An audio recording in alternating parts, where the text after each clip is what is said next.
नमस्कार दोस्तों, smart financially के इस ब्रांड न्यू वीडियो में आप सभी का स्वागत है। हम फाइनेंशियल एजुकेशन सीरीज के नेक्स्ट वीडियो की ओर बढ़ते हैं। तो इस वीडियो में आज हम बात करेंगे फंडामेंटल एनालिसिस आखिर होता क्या है। इस सीरीज में हम धीरे धीरे फंडामेंटल एनालिसिस से जुड़ी हर चीज़ सीखेंगे, जैसे फाइनेंशियल स्टेटमेंट्स को कैसे पढ़ते हैं, कंपनी के आंकड़े कैसे जांचते हैं, एक्सेट्रा।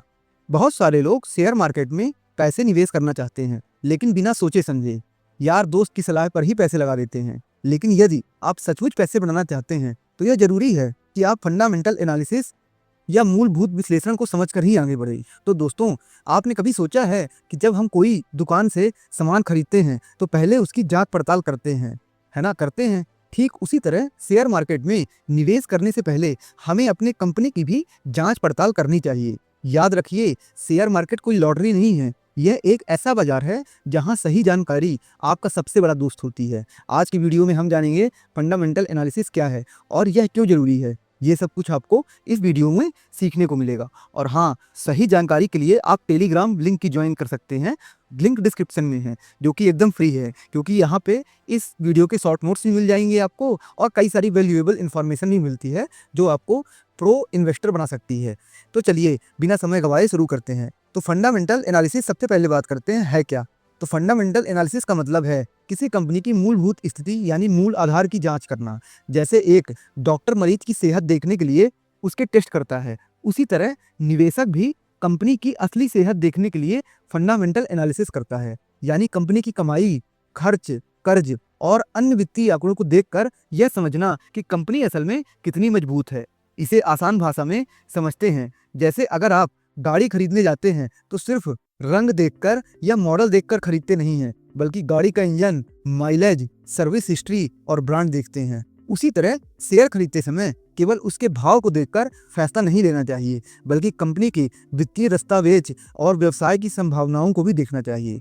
फंडामेंटल एनालिसिस हमारी मदद करता है यह जानने में कि कंपनी की असली कीमत कितनी है या कंपनी की इंट्रिंसिक वैल्यू क्या हो सकती है। मतलब अगर शेयर की बाजार कीमत उसके असली मूल्य से कम है तो समझिए वो शेयर सस्ता है और खरीदने लायक हो सकता है। अगर बाजार कीमत ज़्यादा है तो सावधानी बरतनी चाहिए। तो सवाल यह है कि कंपनी की असली कीमत कैसे पता चलेगी। इसके लिए कंपनी के वित्तीय दस्तावेजों का अध्ययन करते हैं, जैसे बैलेंस शीट उस और प्रॉफिट लॉस अकाउंट यानी लाभ बही खाता आदि। इन आंकड़ों को देखने से पता चलता है कि कंपनी पिछले साल कितनी कमाई कर रही थी, कितना खर्च हो रहा था, कर्ज कितना बढ़ा या घटा। उदाहरण के लिए, यदि फंडामेंटल एनालिसिस पता चले कि एक शेयर की इंट्रिंसिक वैल्यू 100 रुपये है, लेकिन वो बाजार में 70 पर बिक रहा है, तो समझिए खरीदने का मौका अभी है। अभी के लिए इतना समझ लीजिए कि फंडामेंटल एनालिसिस मतलब है कंपनी को उसके भीतर से परखना, ताकि हमें पता चले कि हमारी निवेश की राशि कैसे बढ़ सकती है या नहीं। अब नेक्स्ट बात करते हैं शेयर बाजार में क्यों जरूरी है। अब बात करते हैं कि फंडामेंटल एनालिसिस इतना जरूरी क्यों है। सबसे पहले, शेयर मार्केट में पैसे लगाने का मतलब शेयर खरीदना है, लेकिन उतना ही जरूरी है यह जानना कि किसे आप पैसे दे रहे हो। अगर आप बिना जांच पड़ताल के शेयर खरीदेंगे तो पैसा खोने की संभावना बढ़ जाती है। याद रखें, शेयर मार्केट में सफलता केवल किस्मत ही नहीं बल्कि समझदारी की देन होती है। सोचिए, अगर आप बिना जांचे कोई गली चुनकर ही गाड़ी चला रहे हो तो हादसा हो सकता है। इसलिए फंडामेंटल एनालिसिस एक सुरक्षा कवच की तरह काम करता है। यह आपको बताता है कि आपकी निवेश की गाड़ी कितनी मजबूत है। बहुत बार देखा गया है कि कोई बड़ी कंपनी जिस पर सबका ध्यान उसी पर होता है, लेकिन वह फिर भी महंगी बिक सकती है, क्योंकि लोग सिर्फ उसकी ब्रांड वैल्यू देखते हैं। पर फंडामेंटल एनालिसिस हमें सच बताता है भाई, असली हालत क्या है। यह कंपनी असल में कितना मुनाफा कमा रही है, कितना कर्ज है। यह जानकारी आपको समझदारी से निर्णय लेने में मदद करती है। क्या आपने कभी सोचा है कि कंपनी के शेयर की कीमत बढ़ने के पीछे सिर्फ मार्केट का भरोसा हो सकता है, या असल में कंपनी को कड़ी मेहनत भी करनी चाहिए। फंडामेंटल एनालिसिस का असली मकसद यही है, आपको वास्तविकता दिखाना। फंडामेंटल एनालिसिस से हम उन कंपनियों का पता लगा सकते हैं जिसकी असली कीमत बाजार से ज़्यादा है या कम।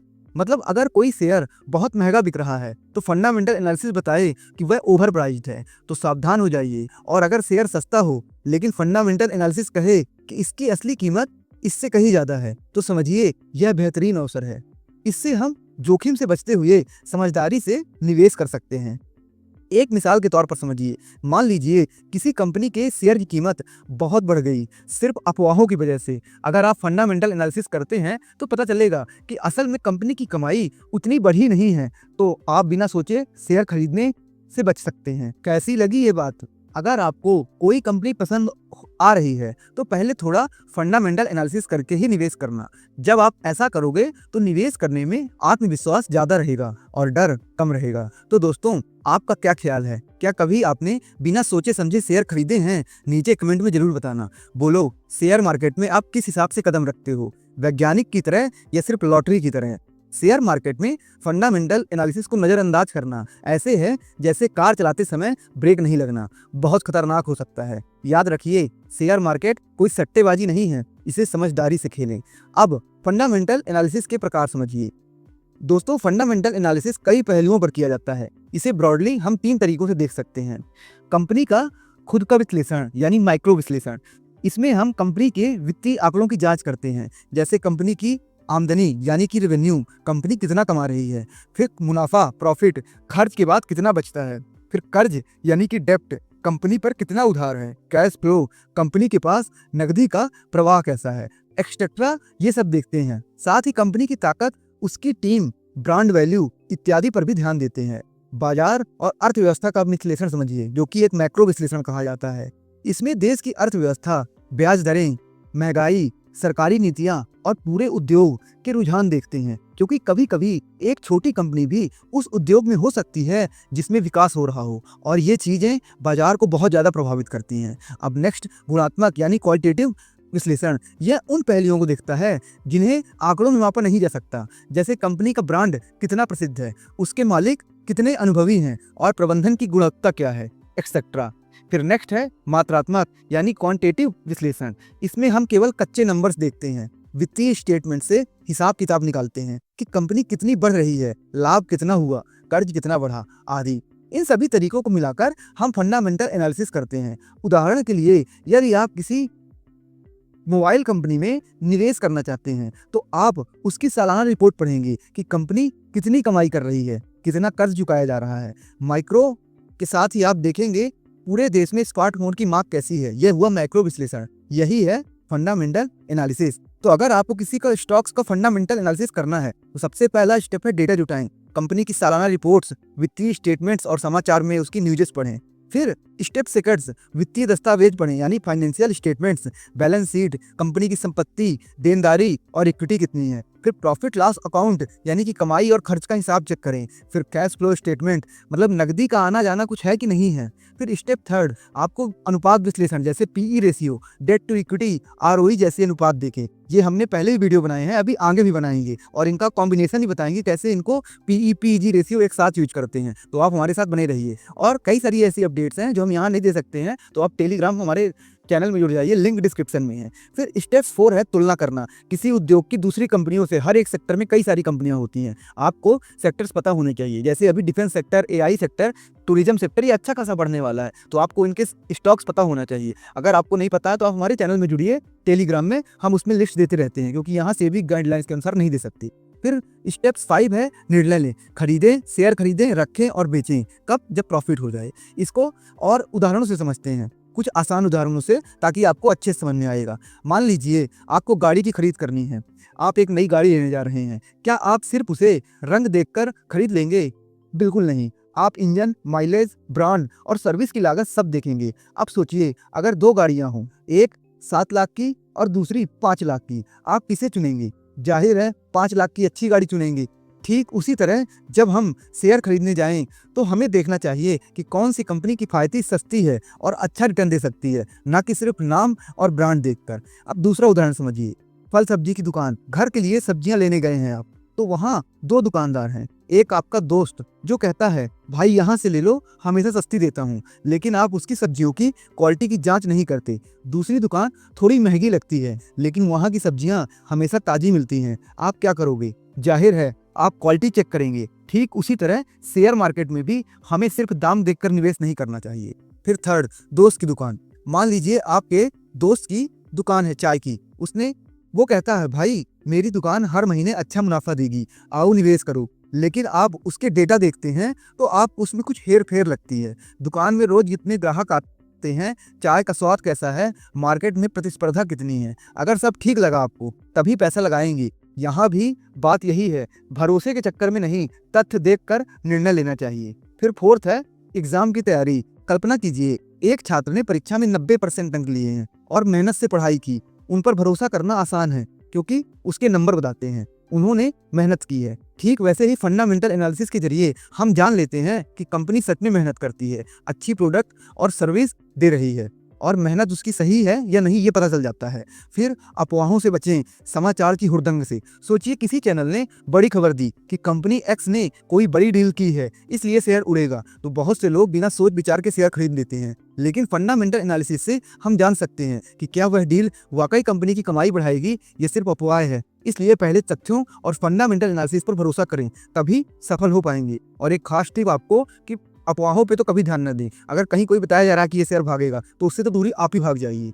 ये सब उदाहरण बताते हैं कि हम रोजमर्रा भी कई चीज़ों को खरीदने का निर्णय लेने से पहले जांच पड़ताल क्यों करते हैं। ठीक वैसे ही शेयर मार्केट में भी हमें सचेत रहना होता है। तो दोस्तों, अगर ये बातें आसान लग रही हों तो समझ जाइए आप बिल्कुल सही राह पर हैं। शेयर मार्केट में सफल होने के लिए समझदारी से काम लेना जरूरी है और फंडामेंटल एनालिसिस को वही समझदारी है। तो दोस्तों, आइए आज की मुख्य बातें एक बार दोहराते हैं। फंडामेंटल एनालिसिस उस प्रक्रिया का नाम है जिसमें हम कंपनी की वित्तीय हालत और बुनियादी ताकत का अध्ययन करते हैं। यह इसलिए जरूरी है क्योंकि इसमें हमें पता चलता है कि कोई कंपनी सच में कितना मजबूत है, ना कि केवल उसके शेयर की कीमत देखकर निर्णय लें। फंडामेंटल एनालिसिस से हम जान सकते हैं कि कोई शेयर महंगा तो नहीं बिक रहा है, यह सस्ता होकर अपनी असली मूल्य पर वापस आ सकता है।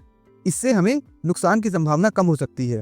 फंडामेंटल एनालिसिस के दो तरीकों से काम करता है, कंपनी के भीतर माइक्रो और गुणात्मक, और पूरे बाजार अर्थव्यवस्था मैक्रो या मात्रात्मक को देखते हैं। हमने कई उदाहरणों से देखा कि रोजमर्रा में हम कैसे जांच पड़ताल करके सही चीज चुनते हैं। ठीक वैसा ही शेयर चुनने से पहले करना चाहिए। इन सब बातों का मतलब हुआ कि फंडामेंटल एनालिसिस लंबे समय तक निवेश करने के लिए एक मजबूत आधार यानी कि बुनियाद प्रदान करता है। अगर आप इन सिद्धांतों को ध्यान में रखते हुए निवेश करेंगे तो आने वाले दिनों में आपको जरूर फायदा होगा। अगली कड़ी के लिए तैयार रहिए। अगर आपको यह वीडियो पसंद आया हो तो आप हमारे साथ जुड़ सकते हैं, अपनी तैसी के साथ भी देख सकते हैं। अब आपको बचने वाली गलतियां क्या करना है, सिर्फ कीमत नहीं देखना है। सस्ता शेयर हमेशा अच्छा नहीं होता। कंपनी की सेहत जांचें, जल्दबाजी निवेश में जल्दबाजी मत करें, धैर्य रखें, लंबी सोच रखें। अफवाहों पर भरोसा, समाचार और टिप्स पर आंख मूंद कर भरोसा न करें, तथ्य जरूर जांचें। प्रबंधन को नजरअंदाज करना, कंपनी का नेतृत्व कमजोर हो तो अच्छे आंकड़े भी बेकार हो सकते हैं। तो आपको यह चीजें मैंने आपको पूरा सारांश समझा दिया। अगला कदम किसमें है, अगली कड़ी में हम balance sheet, profit loss account और अनुपात जैसे पीई रेशियो, आरओई, इन सबका कॉम्बिनेशन देखेंगे। तो अगर आपको यह चीज़ें पसंद आई हो तो आप कमेंट सेक्शन में बता सकते हैं कि क्या आपको पसंद आया हो। अगली कड़ी में हम फंडामेंटल एनालिसिस के और भी गहरे पहलुओं पर चर्चा करेंगे, जैसे कि प्रॉफिट लॉस अकाउंट यानी कि लाभ हानि खाता, बैलेंस शीट और कुछ खास अनुपात रेशियो जो हर निवेशक को जानने चाहिए। वीडियो अगर आपको अच्छा लगा हो तो हमको सपोर्ट करिए और हाँ, नोटिफिकेशन बेल जरूर दबाइए क्योंकि अगली वीडियो से मिस ना हो आप। और हमारे टेलीग्राम चैनल में जुड़ जाइए क्योंकि अगर आप मिस हो जाते हैं तो लिंक वहाँ पर आ जाती है, आप उसे देख सकते हैं। और आपको कौन सा उदाहरण सबसे दिलचस्प लगा कमेंट में बताइए। धन्यवाद दोस्तों, इसे अपनी तैसी के साथ भी आप शेयर कर सकते हैं।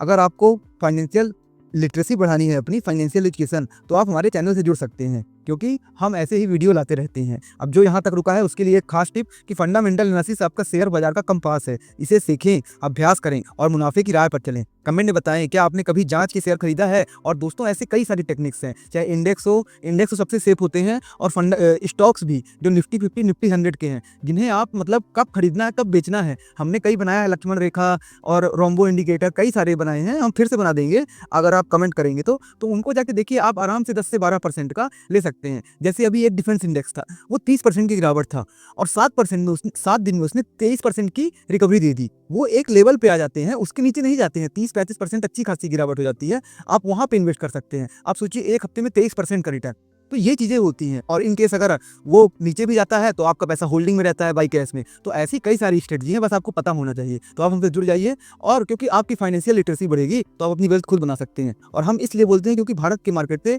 कई विदेशी इन्वेस्टर पैसा कमा के जा रहे हैं, तो हमारे यहाँ के लोग पैसा कमाएं, क्योंकि वो गलती करते हैं, उतना पैसा बना नहीं पाते हैं। तो शेयर मार्केट को जुआ सट्टा मत समझिए, ये टोटल बिजनेस है, सबसे स्मार्ट बिजनेस है। और याद रखिएगा दोस्तों, जीवन में सही सलाह या तो आपका हितैषी देगा या तो स्मार्ट फाइनेंशियली चैनल। तो आप हमसे जुड़ जाइए। धन्यवाद दोस्तों।